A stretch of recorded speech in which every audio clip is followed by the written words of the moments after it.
Alors pour le coup de lame, ce qui est important, donc moi je vais couper un petit peu à l'envers. Donc mon coup de lame il va partir d'ici et il va arriver ici. Donc c'est important de couper dans la longueur, la lame assez penchée, 5 coups de lame qui se chevauchent, ça revient à peu près sur un tiers. Ce qui est important, c'est de diviser la baguette en 4 et on trace mentalement deux traits comme ça, des rails de sécurité comme je dis, et c'est important de couper entre le rail de sécurité dans la longueur. Si on est trop en travers, la baguette elle va saucissonner.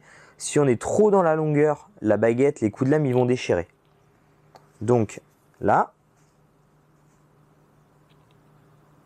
vous avez vu, hein, c'est vraiment, je coupe vraiment assez léger.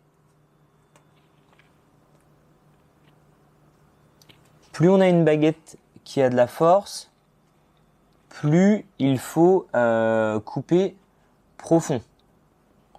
Plus on a une baguette qui manque un peu de force, plus il faut couper léger.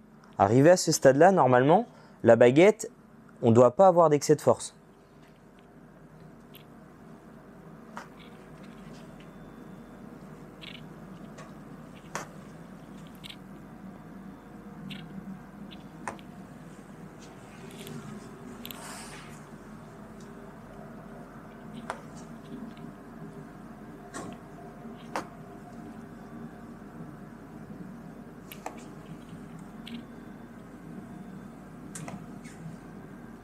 Yup.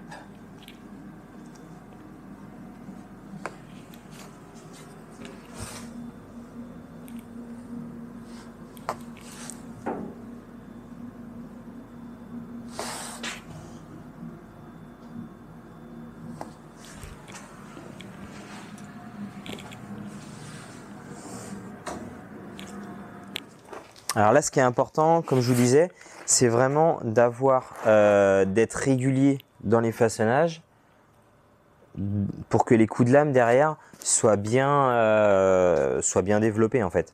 Si des fois on a des coups de lame, par exemple, on va en prendre une, par exemple comme celle-ci. Si par exemple on a un coup de lame qui est un peu mal développé, c'est souvent soit à la mise en forme, soit au façonnage qu'on a eu un manque de force ici.